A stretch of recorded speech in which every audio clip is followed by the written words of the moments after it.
Joining us in studio is Mosiri Tsiane, South African Liberty Foundation chairperson, and he's with Mosiri Attorneys. And we have Sifiso Mahlangu, who is group political editor. Thank you so much, gentlemen. Good evening to you, and thanks for joining us. If you watch, it was totally unprecedented, a first-time experience for most of us to have a press briefing on live and national television. Nonetheless, just on the clarity around the transaction itself, Mr. Manyi went to great lengths to explain how, number one, he acquired, or rather had started the company, that he's the sole director, and how he then came to negotiating effectively with the Guptas. Do you think that this will change the narrative in your view, Mosiri? Well, we've got to applaud the stance, or rather the business transaction that took place. Those who don't want to accept it, those who want to view it differently, that's their baby. This is a step in the right direction. But I believe that you would have media houses, particularly your white controlled media, because we have now a black controlled media, your white controlled media in South Africa, who would want to stick to the case. Because listen, if we were to talk about Zuma Gupta's corruption all the time and make sure that you bring the Guptas every time on the news, is good for them. That's what has been their case. In actual fact, this has taken them rather off by surprise when this transaction happened. Because with them, they've been always looking into say that, how do you make sure that an alternative media is shut down? That the voice of any other which can be presented by the N7 should not be taken serious. They are a Gupta line, they are Zuma faction, so therefore don't listen to them. Now that this transaction has occurred, I think they're baffled. That's why the anger, that's why the reaction. This is not even the first time that you have this kind of a vendor finance. It's been happening all over. In actual fact, most of the BEEs have been, including the deputy president even of the country, he's been part of the vendor financing, but we can't touch that. Yeah, because Mr. Manyi also made the point that there is scrutiny generally when it comes to public servants and government, but this is a private business transaction, and he feels harassed and intimidated or victimized by the media. That question also came up on the presence of whether we still have the Gupta brothers in play. Do they occupy a space here? Do you think in his explanation that he may have changed the narrative of this whole conspiracy, or rather suspicion, around the transaction? Well, good evening to you. Good evening to your viewers. I think it has been a season of firsts for Mr. Manyi. I think in 1 week he has turned into a media mogul of sorts, and first-time owner for a black newspaper, black media agency, now black-owned, 100%. Now coming to today's press conference, which was also an event of firsts, considering how it looked live on set, but having members of the press pose questions and take it live, non-saturated whatsoever. And I think that was confidently and very well done.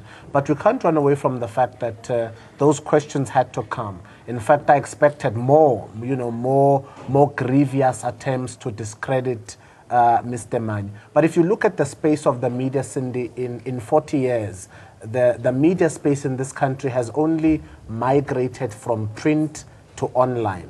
But the shareholding facility has not changed, which means in 40 years, the same people that owned media agencies in this country still own them. The people that set the narrative 30 years ago still set the narrative today. Mr. Mosiri is an attorney, and we often have a conversation about the judiciary in this country. To say that judges that judged cases in apartheid, many of them are still in the courts system today. So the judiciary is untransformed, and the media space in this country is untransformed. And I think this is a first for many. But I think what Mr. Manyi came across today as saying was, listen, I'm here and I'm expecting the attacks, not because there is some disgruntlement or suspicious dealings. It's because I'm a black owner.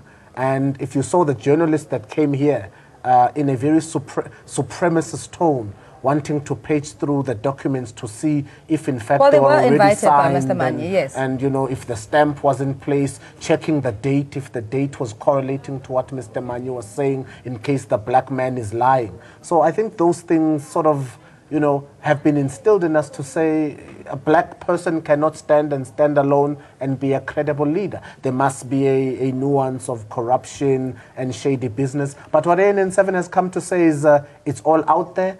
The documents are all out there for public consumption. The leader is Mr. Manyi. We are fully black-owned. We are not going to shut down. We're not going to change our narrative. We'll continue to be first, fast, and live. We'll continue to be in your face. And if you don't like this narrative, it will not stop. We're young, we're gifted, and we're black. And there's nothing wrong with that. Hey, wankumbuza good, Donny Hathaway. He also spoke about the need for transparency, as you're saying, integrity, putting a product that values the viewer's intelligence and putting it out there for them to decipher which or where the truth lies. But do you think, again, the anti-Manyi, narrative now, because it can no longer be a ANN7, a Gupta-linked company. So, do you think that narrative will change? Well, it will be about his shoes and not about his credibility. The memes will be about, the sort of shoes he was wearing at an event, and that will go viral on South African media. It will be perpetuated also by black South Africans. And we don't want to talk about the transformation model, and we don't celebrate our own leader and what change this man has come. But many of us will look to mock. Will ask questions like, where did he get the money? And he says, this is a vendor deal. In vendor financing, it is not the first time. It has been happening throughout history. Black people have always acquired conglomerates in a democracy. They buy shares in mines, in companies. But I think what has alarmed white media and white capital is because they didn't expect this to happen in the media space. The identity was that black people should be forced to listen to a propaganda that is set against a black skin, and we had to succumb to that.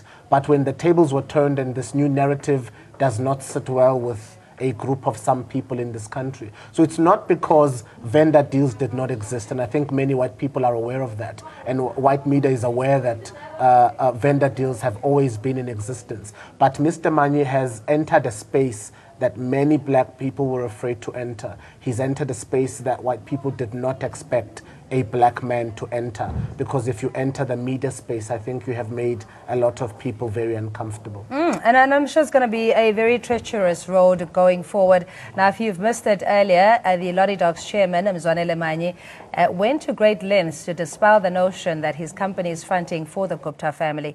Take a listen to this. My disclosure. Mzwanele Manyi put all his cards on the table about the shareholding of Lottie Docs. He even invited doubting Thomases to see the papers for themselves. So what they are going through are 5 documents. One of the documents that they will look at is something called STT, Securities Tax Transfer. That's one of the documents. One of them is, next one is an instrument of transfer that they will look at. The other one will be the minutes of the previous owners where issues around issued shares and authorized shares are dealt with, where they say they move from point A to point B. They will look at those minutes. But the misconception that something about the ANN7 and TNA acquisition was being swept under the carpet lingered on. The news hound still went in for the kill. You've said a number of things now, all of which are somewhat puzzling. One of which is you say that you believe that you had a right to privacy that would have overridden our right to inspect these documents. I don't know, sir, if you're familiar with the precedents that have been set in pretty much every court in this land in that regard. Do you think that companies have the right to withhold this kind of information, or that they should have the right to withhold this kind of information because of expectations of privacy? I would like to know, what do you pay per month back to the Guptas for ANN7 for your acquisition? And then I want to know, if I check this with your auditors, will they ratify this? Will they tell me all of this is by the book? Yeah. And following from that question, is this the only version of this? Or was there a version in between this and the share session from Christian Gous, who was the first shareholder. Finally, it dawned on the hard-nosed journalists that they were chasing shadows. Then they sought to blame Manyi for sending them on a dramatic wild goose chase. It's interesting to see this kind of transparency in the context of something of a spectacle, and I quite appreciate that. Thank you for putting some drama into the process of corporate inspections, which could have been a very simple process had you simply sent us these documents when we asked for them on the 21st of August. It's nice to be part of the process for once. We try to keep our heads down, but sometimes perhaps we shouldn't. Manyi has set the record straight on the deal that has been portrayed as a fronting exercise. The ball is now in the media's court to separate truth from fiction. Bureau Report, ANN7. Joining us is also Jackie Shando, political analyst. We have Sfiso Mahlangu, group political editor, and Mosiri Tsiane with Tsiane Attorneys and Self. Let's start with you, Jackie. Just your observations. There's clearly a trust deficit, and we understand in the context of how the Gupta family has been portrayed in mainstream media that he would have to win over the media and business confidence, etc. What do you make of just the questioning around the mistrust? It's deep into the essential logic of white supremacy. So there's not a single black person that can be trusted by white people, by white capital, if that black person seeks to advance black liberation, black economic emancipation. This is because, particularly in a country like South Africa, white people understand very well that their privilege comes from the exclusion, the marginalization, the exploitation, the oppression of black people. And once you have black people that begin to enter into spaces in the history of this country that are known to be sacred spaces of white people, like the media, like the economy, then you are going to have all sorts of vendettas manufactured, all sorts of narrative stories that don't exist. Even, look, it's a good symbolic gesture to say, look, there's nothing to hide here. Everything is above board.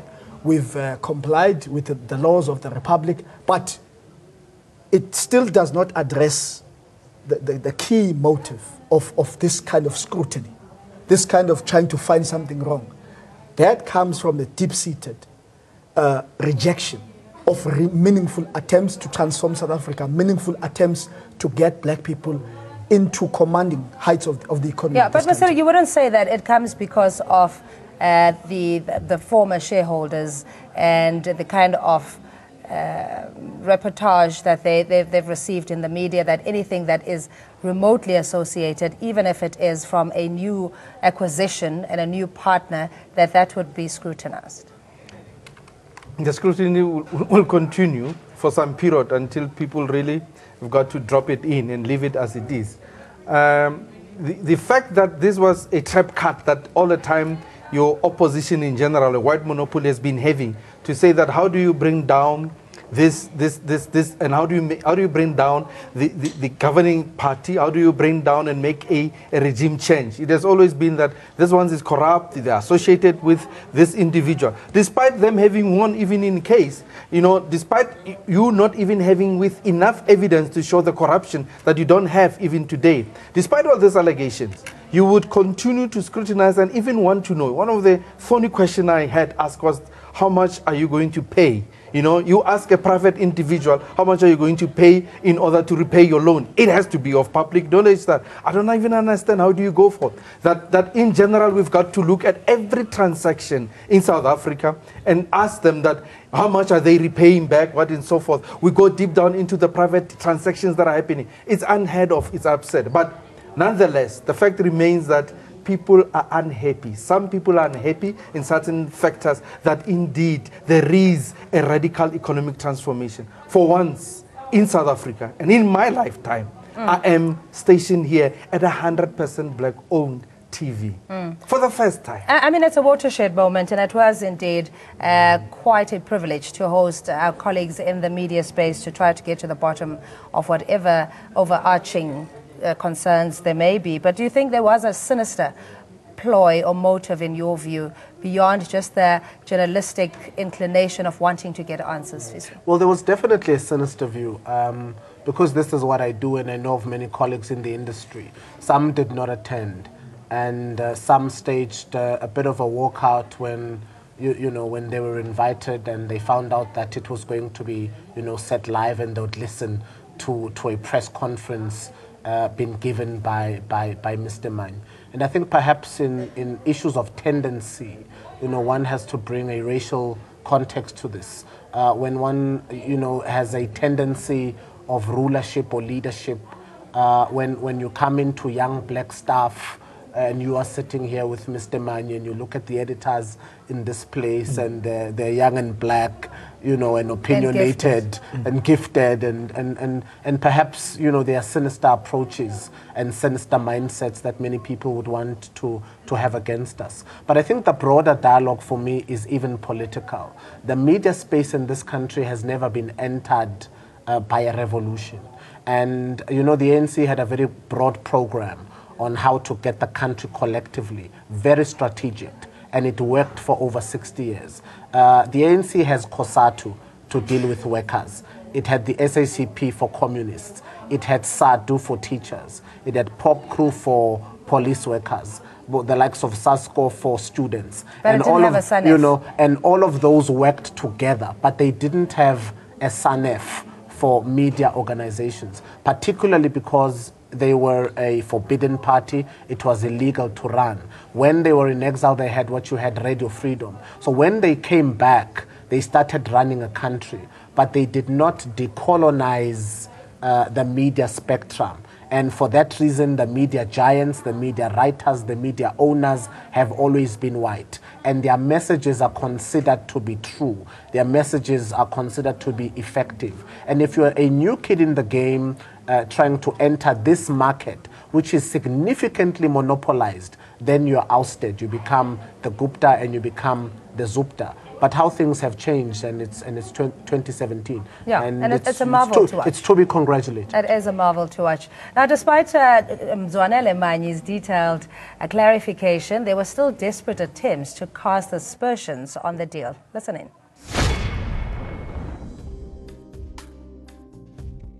And then I want to know, if I check this with your auditors, will they ratify this? Will they tell me all of this is by the book? Yeah. And following from that question, is this the only version of this? Or was there a version in between this and the share session from Christian Gous, who was the first shareholder? Okay. I notice your disappointment that everything is straight. Let's then go back to your statement. You seem to suggest, sir, that President Cyril Ramaphosa did not, in fact, divest himself from Shanduka in 2014, as he said he had when you raised his vendor financing with Lonman in 2016. Is that correct? Are you suggesting that the Deputy President lied when he said that he had divested himself from Shanduka? Again, no. Mr. Chair, if you'll allow me to get in here,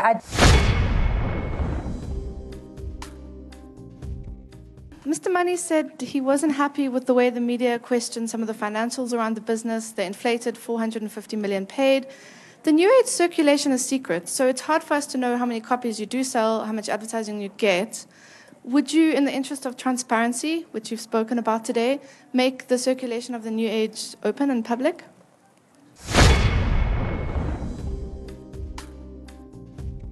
Have you satisfied yourself that you have not received the proceeds of crime in buying this organization?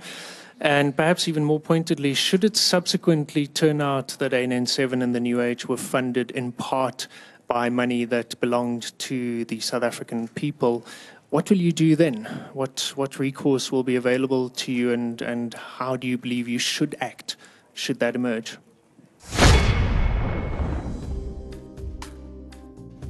Hi, my name is Lorenzo Eckhart from Kyk Net Verslag. Mr. Manyi, what kind of influence will the previous shareholders still have on editorial decisions, not only ANN7 but the New Age as well, if any? Very quickly, just on the independence of the editorial policy, the proceeds allegedly, if it were to be funded through unsavory activities. Your view just on those responses, Masiri? I'll just... Where do you take it? No, I just wanted to say Mr. Mosere is an attorney. Mr. Jackie Shandu is a PhD candidate. So he was speaking like a teacher. And I think as those points are raised, we're almost smiling in studio to say, when one says, how are you going to pay for the building? How much do you get for advertising? As the competition, as if it's your business. I don't know if Mr. Manyi can walk up to the Sunday Times, and say, hey, I want to know how much you make of advertising. Can I look at your cash returns? I want to know how much you get paid. Those are not questions to us, and perhaps it was a bit disrespectful. But it was key for the moment to expose, this mindset that the media perpetuates in this country. And I think it was a congruent moment for South Africans to see the sort of hostility that he's under, and it was handled very well. But the larger question is, nothing he ever does will be acceptable. Yeah. If he's given people the fundamental fact to say, I run the business now, and they still want to ask about the Guptas if there was corruption. I had to remind one of our colleagues, a journalist earlier, to say, you keep referring to the Gupta family as if the Gupta family had been trialed and found guilty. You keep referring to proceeds of crime as if there has been a judicial commission of inquiry which labels the Guptas as having done something wrong. Right now we're talking about Mr. Manyi. But if you know of any crime the Guptas have committed, you should take it up to the SAPS. So we shouldn't use the Guptas as a point of reference to say, you are performing well, Mr. Manyi, but what about the Guptas? Sure. Because according to our knowledge, they haven't done anything wrong. Yeah. There will be a judicial commission of inquiry to which I believe much more will come out. So the point of reference for white media becomes the Gupta family. But in itself, they are clutching at straws because no one has evidence. Right. Our former finance minister, Mr. Pravin Gordhan, was asked in a foreign interview to say, you continue to say these things against your president, Mr. Jacob Zuma, and the Gupta family. Do you have proof? And Mr. Gordhan responded, well, it's all out there. It's being discussed. It's a public discourse. And I think that's really unfair. Yeah. Do you think that reflected, today's exercise reflected generally what's in the public domain? Certainly. And I think, Sfiso articulated it so well that we've seemingly, most of us have accepted that the Gupta family is guilty.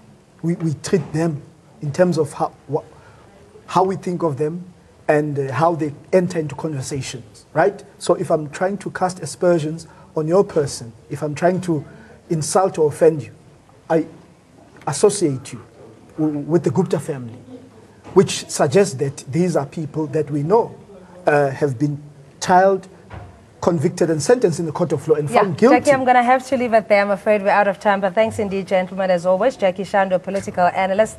Masiri Tiane is with South African Liberty Foundation chairperson, and is with Masiri Attorneys. And we have Sfiso Mahlangu, who's group political editor. Thanks indeed for your time. We take a quick ad break. Do stay with Africa News Network. We're back after this.